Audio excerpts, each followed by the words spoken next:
And we're going to be in 1 Samuel chapter 20. As we work our way through the book of 1 Samuel, as we teach it, or try to teach it verse by verse, chapter by chapter, and see what there is in it for us. We saw in chapter 19 how the sort of veiled threats that Saul had made against David at this point in time became overt threats. He was now openly hostile to David. Although in the past, as we saw in the last few chapters, he chucked a couple of spears at him. I mean, if that wasn't sort of overtly hostile, I don't know what was, but he seems in chapter 19 to have convinced his son Jonathan, who was a great friend of David, that the two were inseparable as brothers in the Lord. But Saul seems to have convinced Jonathan that no harm would come, that Saul had changed his mind, that nobody was going to kill David. And Jonathan took his father at his word. And it's very difficult to understand that, because Jonathan was a real man of God, and so was David, as we saw. But Jonathan was quite prepared to believe the good in his father Saul. Although the Spirit of the Lord had departed from Saul, Jonathan was still prepared to give him the benefit of the doubt. When Saul said in chapter 19, "Okay, I'm listening to you, Jonathan. I'm not going to do any more. David, bring him back in amongst us, it'll be fine." And of course, we find that David came back in amongst them, and he was persecuted, and again Saul repented of his vendetta against David. And so at the end of chapter 19, we saw how David had fled to Ramah. He'd gone with Samuel, the prophet, to the place where the prophets met. And when Saul sent men after them, they came across Samuel having a prayer meeting in the middle of the street. And such was the power of the Lord, such was the power of the Spirit of the Lord there, that not only were the prophets caught up in the rapture of this meeting, but the men who came to kill David were caught up in it as well, and they could do nothing except praise the Lord and magnify His holy name. And twice and three times that happened. And then Saul came eventually. King Saul came, because he thought, well, if nobody can do the job and kill David, I'll go and kill him. And he was caught up in the rapture as well. This whole praising God. And David stood there amazed at the fact that the God of all creation had come to his rescue. And what was it that rescued him? What was it that happened here? When he went to Samuel, immediately Samuel prayed. There was nothing else that Samuel did. He didn't say to David, "Go and hide round the back," or "Put yourself in that shed there." He prayed. And as he started to pray, the Spirit of the Lord moved. And this was like a huge barrier between David and Saul. Saul had no way of getting around the things that God would have done. And it speaks much of the grace of God that at the end of chapter 19 that the people said, "Is Saul also among the prophets?" And it's said in a way, it's asked as a question, because they knew, many people obviously knew what Saul's character was like, that he was a volatile man at this point in time, and that him and David were at odds with one another. But they couldn't believe that even at this stage, Saul was standing there praising God and prophesying amongst the prophets. That such is the grace of God. There was an obvious opportunity here for Saul to repent of his evil against David. And although the Spirit of the Lord came upon him again, he still rejected it.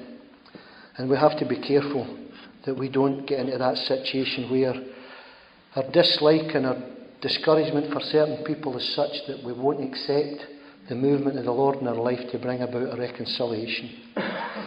So, at the start of chapter 20, then David fled from Naioth at Ramah and went to Jonathan and asked, "What have I done? What is my crime? How have I wronged your father that he is trying to take my life?" Now, why bother leaving? I mean, here was David. He was under the protection of Samuel in this great move of the Spirit of the Lord in Ramah, and yet he moved. I mean, why bother going somewhere else? Because he knew that God had another plan for him. This was only an indication to him that God was going to look after him, no matter what came along his way. And I can say that to you this morning. And I say it many times. There's nothing will come into your lives, Christians, that God doesn't know about, that hasn't passed the throne of God first. He knows it. He knows the very hairs in your head. He knows the very darkest secrets of your heart. And yet He still loves you. Loves you with a passion. And so He did with David. And so He did with Jonathan. And so He did with Saul. Even although we would write Saul off and put him down as some evil king, God loved him. And God had given him this position. And David knew that. And David, although given the opportunity to kill King Saul on many occasions, even in the past and certainly in the future, he never took them. Because his answer was, I will not lay hands on the Lord's anointed. And that truly was a great heart, the heart of God in David. But here we are. He's fled, he's found Jonathan, and he's asked him, Jonathan, what's the story here? I thought you told me that Saul had changed his mind. I thought you told me that I was not under threat of death. And Jonathan says at verse 2, never, Jonathan replied. You're not going to die. Look, my father doesn't do anything great or small without confiding in me. Why should he hide this from me? It's not so. And the whole structure of that is the fact that David comes complaining to Jonathan. You told me that your father wasn't going to kill me. You said that everything would be all right. He says, and now I've been chased to Ramah. He's come with troops of men, and it was only the Spirit of the Lord that saved me from it. And Jonathan said, I don't know anything about this. My father never does anything without confiding in me. I'm the crown prince. I'm the guy who's given up his right to be king in favour of you, David. I mean, why should I be held accountable for this? And it was obvious at this point in time that although Saul may have been keeping his son up to speed with what was happening in the past, now even that trust between son and father was broken here. That Saul had sent men and had gone himself to Ramah to kill David, and yet Jonathan knew nothing about it. And at verse 3, David took an oath and said, your father knows very well that I have found favour in your eyes. Excuse me. And he said to himself, Jonathan must not know this, or he will be grieved. Yet as surely as the Lord lives and as you live, there is only one step between me and death. So David comes back with the argument. You've got to look at this from David's point of view. The guy has been persecuted by Saul. Jonathan is Saul's son. Jonathan has recognised that although he is the heir to the throne, that he will never be the king because God has chosen David to be the king. And it would be very easy to Jonathan to play the double agent, to agree with Saul, to manoeuvre David into situations where Saul could kill him. But Jonathan has that noble heart, but David is beginning to wonder. He's beginning to wonder, as sure as the Lord lives, there's only one step between me and death, Jonathan. I need to know where your heart lies. And often we're like that ourselves, aren't we? We think of David as being this great courageous guy. But here he is, he's virtually on his own. There's nobody to back him up. Saul has put out an edict against him that he's to be killed. And there's only Jonathan. And if Jonathan won't stand with him, then he's on his own completely. So Jonathan said to David at verse 4, whatever you want me to do, I'll do for you. So David said, look, tomorrow is the new moon festival, and I am supposed to dine with the king. But let me go and hide in the field until evening of that day after tomorrow. If your father misses me at all, tell him, David earnestly asked my permission to hurry to Bethlehem, his hometown, because an annual sacrifice is being made there for his whole clan. If he says very well, then your servant is safe, but if he loses his temper, you can be sure that he is determined to harm me. As for you, show kindness to your servant, for you have brought him into a covenant with you before the Lord. If I am guilty, then kill me yourself. Why hand me over to your father? So at the end of that, although David will go into this a little bit, David has basically said to Jonathan, here's my plan. I'm going to go down to Bethlehem. I'm going to take some time with my mother and father, because this new moon festival, this was something, you've got to understand that they didn't have clocks and watches. That the days were governed by the sun rising and the sun setting, and the seasons and the months were governed by the moon. That's why the Jewish calendar today is so off to ours, because the lunar month is 28 days, but the solar year is 30 days or 32 days, if you want to call it that. And so they get themselves all confused. So they use the moon as a method of determining months and seasons, and they use the sun as a method of determining days, and the two of them just don't quite fit together. So every new moon they would have a feast. The family would get together. It's almost like having a monthly family dinner. That was what they were doing here. And David, of course, he was married to Michal, so he was the son-in-law of the king. So he would be expected to be at his family dinner, which was now Saul's family dinner. That a man should leave his mother and father and be united to his wife, and the two become one flesh. And that's what should be happening here. He became part of another family. So he tells Jonathan, tell Saul that I've gone down to Bethlehem. Excuse me. Tell Saul I've gone down to Bethlehem because we're having this special feast with the whole family, the whole clan's gathered together, and my father wants me down there. He hasn't seen me for a while, etc., etc. Now, we spoke about this before. Whether this is a wee white lie, we don't know. But I would think that David probably did go to Bethlehem at some point in time, and then came back to see what the reaction was from Saul. But then the last thing he says to Jonathan is, that's my plan. When you're looking for me, I'll be behind the way marker, as it's called. They're piles of stones that are set beside the road, and they literally, milestones if you want to call them, they mark the way, and they would tell you the direction to go to Jerusalem, or the direction to Ramah, or whatever. And so David has said to Jonathan, I'll be beside this way marker when I come back. So he lays out his whole plan, and then he says to Jonathan, I've told you everything I'm going to do. Now, if it really is, if you're going to go back to Saul and tell him all that I'm going to do, then I would be obliged if you just kill me now. Don't go and betray me to Saul. Don't put yourself in that position where you're in a position of betrayal. If you really are consenting to what Saul is doing here, then just kill me. Just take your sword now and kill me. And never, says Jonathan at verse 9, if I had the least inkling that my father was determined to harm you, wouldn't I tell you? David asked, who will tell me if your father answers you harshly?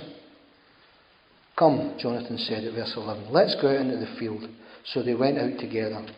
Then Jonathan said to David, by the Lord the God of Israel, I will surely sound out my father by this time, the day after tomorrow. If he is favourably disposed towards you, will I not send you word and let you know? But if my father is inclined to harm you, may the Lord deal with me, be it ever so severely. If I do not let you know and send you away safely, may the Lord be with you, as he has been with my father. But show me unfailing kindness like that of the Lord as long as I live, so that I may not be killed. And do not ever cut off your kindness from my family, not even when the Lord has cut off every one of David's enemies from the face of the earth.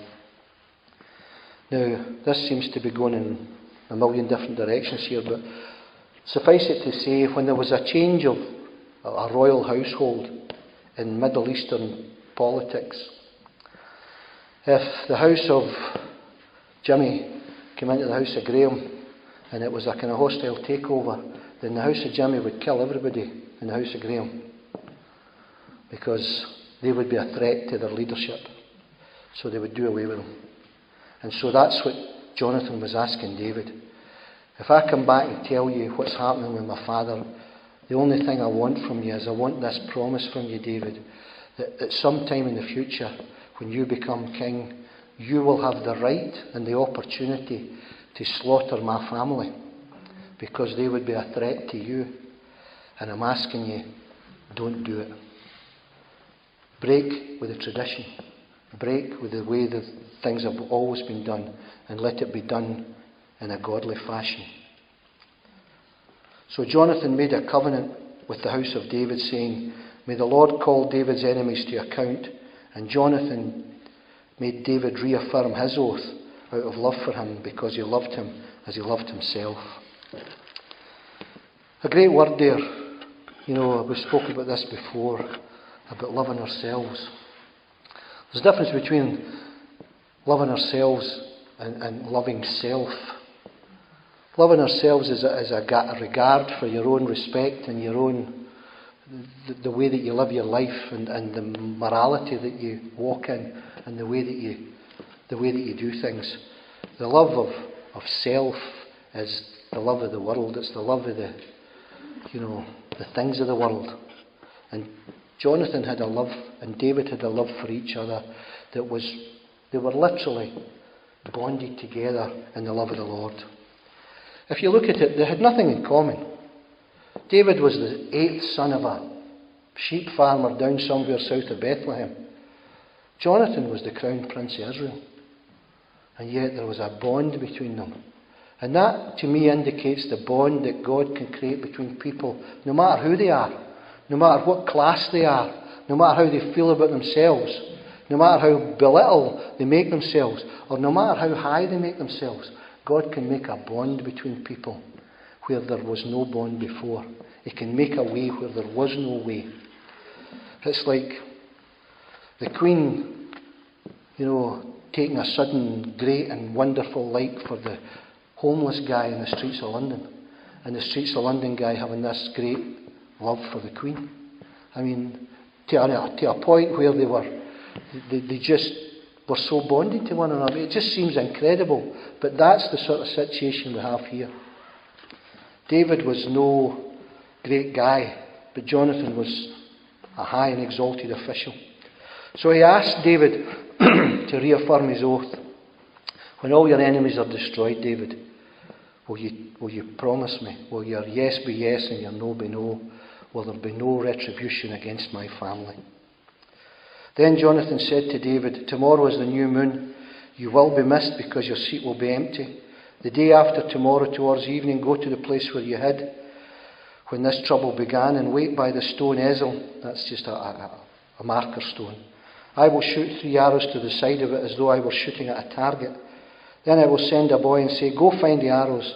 If I say to him, 'Look, the arrows are on this side of you, bring them here,' then come, because as sure as the Lord lives, you are safe. There is no danger. But if I say to the boy, 'Look, the arrows are behind you,' then you must go, because the Lord has sent you away. And about the matter you and I discussed, remember, the Lord is the witness between you and me forever." So Jonathan makes it plain again. Remember, David, in all of these situations. So there's a real trust thing going on here. And it's something that we have to learn to do with each other. There has to be trust issues between Christians. We have to be able to lay out our heart to somebody now. It's one of these things the Bible tells us to bear each other's burdens and confess our sins to one another. And that doesn't mean that you have to stand up in front of the church and confess your sin or bear your burdens. But if you truly want somebody like the David and Jonathan situation, then you ask the Lord, "Lord, give me somebody. Give me somebody that I can share with, somebody that I can confidently go to, that I won't be condemned, and it won't be gossip all over the church or all over the town by the next day. Let it be something that's between the two of us that we can pray about and keep in confidence." And that is really what Jonathan was saying to David here. That the Lord is the witness between you and me forever. We don't need to make promises as Christians. The Bible tells us that let your yes be yes and your no be no. You don't need to start crossing your heart and hoping to die, or kissing rabbits' feet, or doing all that kind of jump 3 times and cross my heart and all the rest of it. You just need to say to people if they ask you, "Will you pray for me, and will you keep it in confidence?" Then let your yes be yes. And if you don't want to hear it, many times people have said to me, "Oh, I've got something to tell you, but I don't know if I want to tell you." I say, "Well, if you don't want to tell me, don't tell me. You don't need to tell me." I says, "If it's an issue, I'll pray for it." I says, "I don't need to know what it is. The Lord knows what it is. But sometimes when we get to that situation where something is really bothering us, something that's really oppressing us at the time, it's easier when it's spoken out. It's easier when we find somebody that the Lord would give us, that the Lord would be a witness between us, because when we share our problem, then Satan doesn't have that hook to put on you. When you're on your own and you're bearing the burden, the enemy will come in and try and destroy you and say, the way you're behaving and the way you're thinking and the way you've behaved in that situation, look at, you call yourself a Christian. And yet if there is that brother or sister to whom you can confess it, to whom you can say, will you pray with me, will you pray for me, without any problem with the problem being shared elsewhere,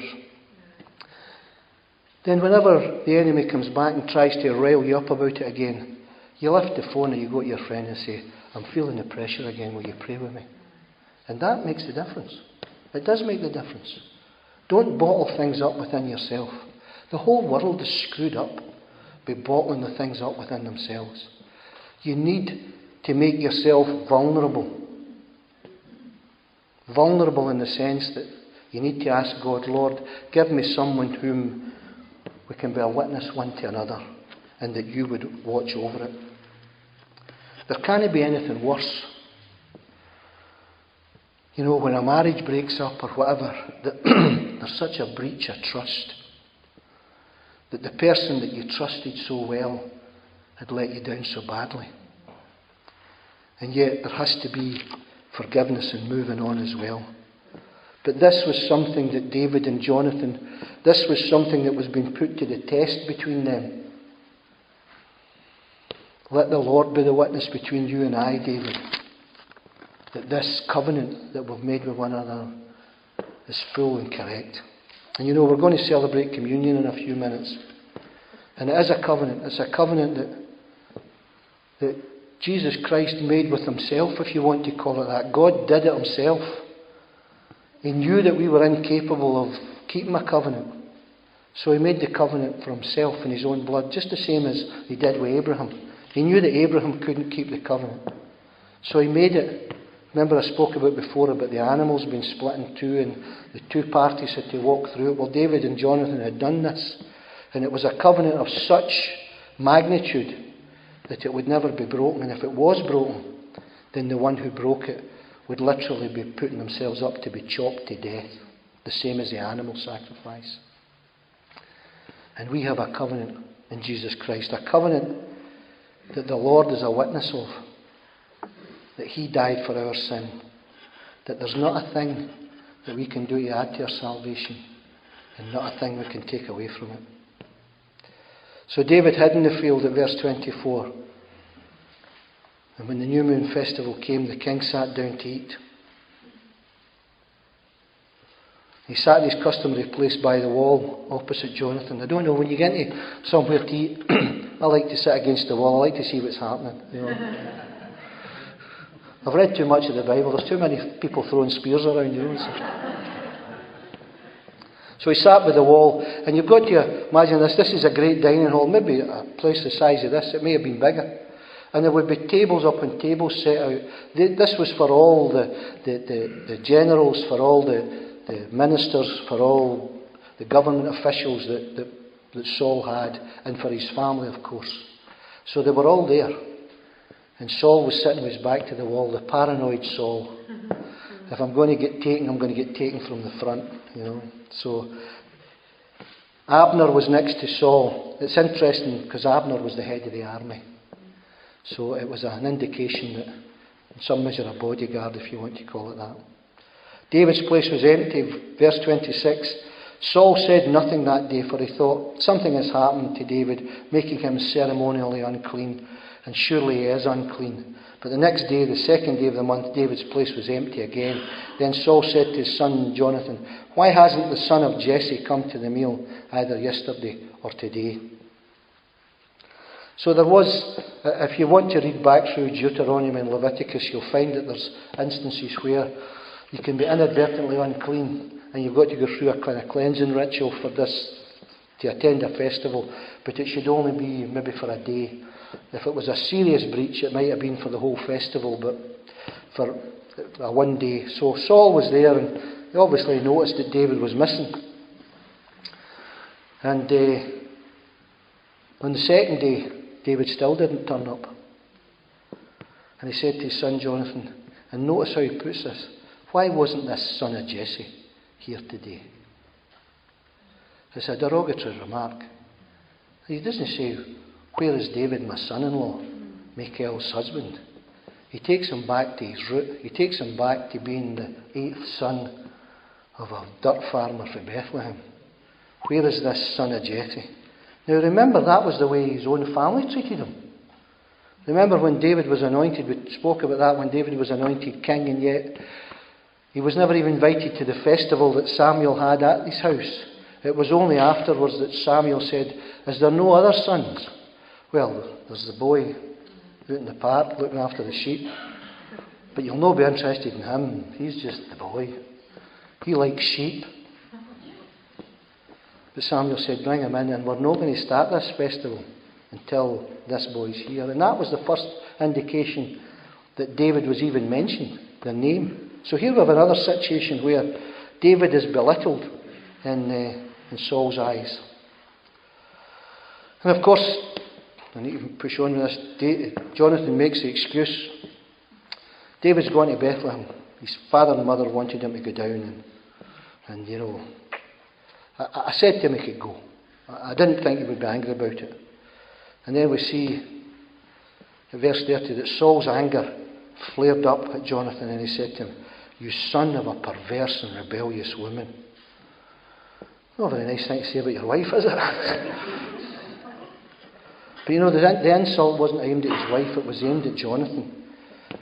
For the first time here, or should we say, for the first time, Saul fully realised that Jonathan was really on David's side and that he wasn't on his side at all. Saul felt that he should be backing up his dad, and David was going God's way. Many, many times within our families, we find situations where we think, well, you know, you should back me up, you should be my backup in this. And sometimes we have to say to people, well, I'll back you up if you're right, but if you're wrong, there's nothing I can do about it. You need to turn and change your mind. And I've had this in the past with people, not in this church, but in other churches where I've been part of, that they wanted me to back them up in something that was obviously totally wrong, ungodly, not Christian. And because I said no, I was shown the door. But that's the way it has to be. And this is exactly what was going to happen with Jonathan and David here. So he flared up at Jonathan. He called him a perverse, the son of a perverse and rebellious woman. The Americans would call it the son of a... You got it? So, don't I know that you have sided with the son of Jesse to your own shame and to the shame of the mother who bore you? So this gets worse. In my translation it says the shame. In other translations it says you have the nakedness of your mother has been shown. In other words, what he was saying is, you the son of some prostitute who is nothing in this earth, and yet you would choose to back up this son of Jesse instead of backing up the king of Israel. And Saul, when it said that his anger flared up, the word there in the Hebrew is to kind of go incandescent. It's like a volcano erupting. This guy was out of control. I don't know what the other people at the dinner must have thought, but I think I'd have been leaving. I need to go to the toilet, sir. You know, it just, the whole place would be, the tension would be unbelievable. As long as this son of Jesse lives on the earth, he says at verse 31, neither you nor your kingdom will be established. Now send and bring him to me, for he must die. Saul's desperate that his line continues. Jonathan knows that it has to be David. Why should he be put to death? What has he done? Jonathan asked his father. But Saul hurled his spear at him to kill him. Then Jonathan knew that his father intended to kill David. Yeah, I think that would be a good idea, you know. I don't know how far away Jonathan was at the time, But all I can say is Saul wasn't very good with a spear. That's about 6 times he's threw it and he's hit nothing. The hand of the Lord was here. Even at this stage, even although all the government, all the people that were important in Israel were seated in this dining hall, and Saul was standing there challenging his son. And poor Saul's wife was sitting here listening to her being called all sorts of terrible names. And the murmurers were going round the room. And Jonathan was still prepared to stand and say, Saul, you've got this wrong. What is it that David has done you? And David had done nothing. What is it he has done you that he deserves this? And Saul, so angry, picks up his spear and throws it at his own son to kill his own son. The very son that he's just said, how is your inheritance going to last if you don't stand up and give me and kill David? And yet he tries to kill Jonathan himself. And Jonathan got up from the table in a fierce anger on that second day of the month, and he did not eat because he was grieved at his father's shameful treatment of David. The poor wife sitting there, the shameful treatment of David. So then we find out, of course, that in the morning Jonathan went out to the field for his meeting with David, and the small boy with him, and he said to the boy, run and find the arrows I shoot. As the boy ran, he shot an arrow beyond him, and when the boy came to the place where Jonathan's arrow had fallen, Jonathan called out after him, isn't that the arrow beyond you? Then he shouted, hurry, go quickly, don't stop. And the boy picked up the arrow and returned to his master. The boy knew nothing of all this, only Jonathan and David knew. Then Jonathan gave his weapons to the boy and said, go, carry them back to the town. The whole of David's life swings on one arrow. His whole life now would be governed on this one small incident in his life. When Jonathan fired that arrow, Jonathan could have said, well, I'll fire it short. I might as well put this to an end, I have to go on with my father sometime, so I'll fire it short and tell David he can come in and Saul can kill him, and that'll be the end of the story. But Jonathan was a man after God's heart. When we look at this, think about this.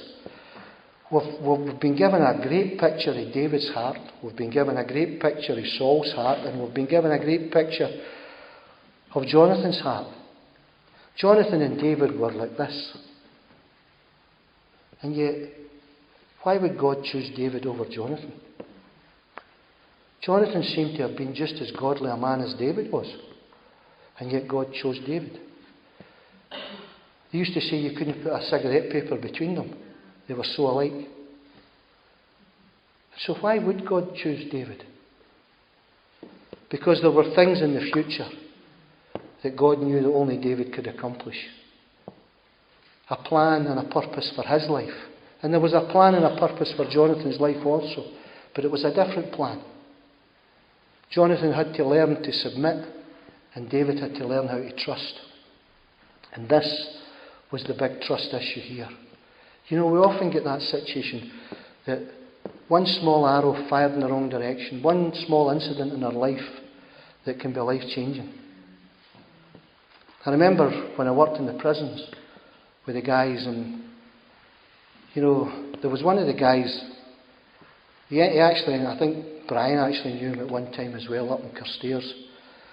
But he was in Shotts prison, and he'd put an axe through his wife's head, basically.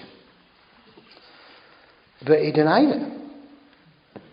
He woke up in the morning, according to him, he woke up in the morning and he says, and the place was covered in blood, and when I looked across, she was lying there with an axe through her head. I don't know who did it. He'd done it. But he denied it. But when he did eventually reconcile himself to the fact that he was guilty, it drove him off his head. He ended up in Carstairs. And the last time I spoke to him, which was a long number of years ago, he's probably dead by now, but he said, if I could just go back, just 5 minutes before it happened, he says, I would give my right arm for it. And the number of prisoners that I spoke to who were so tied up in guilt and shame that they literally offered, you could cut my leg off, just let me go back. 5 minutes of madness. Just that arrow shot in the wrong direction, and it wasted their lives and ruined their lives. The young woman who goes out carelessly some Friday night, gets involved with the wrong guy and ends up paying the price on the Saturday morning. Maybe they find her dead in a field. Or maybe a couple of weeks later she finds she's pregnant and the guy's disappeared. Or the young man who goes out on a Friday night with the wrong crew and ends up in the jail. Ends up with a prison record. A life wasted. Because of the wrong decision. Because rather than trust their own conscience and their own morality in it, they're swayed by the decisions that others make for them. So this was a life-changing moment for David. A small thing as we look at it. The firing of an arrow. Do I pull it back fully? Do I pull it back half? Jonathan pulled it back fully, and the arrow sailed beyond David, who was hidden behind this waystone. And when the young boy had collected the arrows and taken them back to the town, at verse 41, after the boy had gone, David got up from the south side of the stone and bowed down before Jonathan 3 times. This was a normal greeting that what would you say, a peasant in the land would have for the king. That you would bow down 3 times and touch your head to the ground. You see it even today in the Islamic religion. This was a common thing in Middle Eastern times at that time. Well, what was David admitting here? That this was Jonathan. This was the guy who should be king. He was humiliating and humbling himself before him. And it's something that we could do with learning is sometimes a bit of humility. Then they kissed each other and wept together. But David wept the most. Because he had the most to lose. This was going to be a big play in David's life. From now on he was going to be a fugitive. From now on he couldn't trust anybody. From now on there would be people trying to shop him at every time. I saw David in Ramah. Tell Saul, David's down here. Tell Saul. And irrespective of what they put down here in the Bible, there's bits and pieces. When I look back and I study the history of these times, I find that just like the old or the Wild West in America, there would be a reward on David's head. There would be so many shekels of silver or gold for the body of David. And after they had wept with each other, Jonathan said to David, "Go in peace, for we have sworn friendship with each other in the name of the Lord, saying, the Lord is witness between you and me and between your descendants and my descendants forever." Then David went left and Jonathan went back to the town. The two of them would only ever meet each other once more in their whole lives. But that covenant was between them. You know, we've, in a spiritual sense, met Jesus once in our lives. We've met him when he came to be our Saviour and our Lord. But we're going to meet him again. And as we celebrate this communion this morning, I want you to think about that. I want you to think there has been a covenant made between you and the Lord. A covenant that's a witness by God in your life and in the life of Jesus. Jesus has promised to save you. Nothing you can do to add to it. All you have to do is put out your hand and receive it. And God is our witness that Christ has done it. And so we come forward 1200 years to when Jesus was on this earth. And at that last supper, that unfinished supper, he took that piece of matzah, that unleavened bread, and he broke it and he said, well, he should have said, "Blessed art thou, O Lord our God, King of the universe, who gives us bread from the earth." But he said, "This is my body broken for you. Eat of it, all of you, and remember me." And so, Lord, as we come to partake of the bread and to partake of the cup, Lord, we remember that you have made a covenant, Lord. A covenant that's not just between two men like David and Jonathan, a covenant that's between you and I, Lord, and everybody in here that knows you as Lord and Saviour. A covenant, Lord, that even although we may break it many times, Lord, through our sinfulness, that you will never break it, Lord. That you are always ready to receive and to forgive.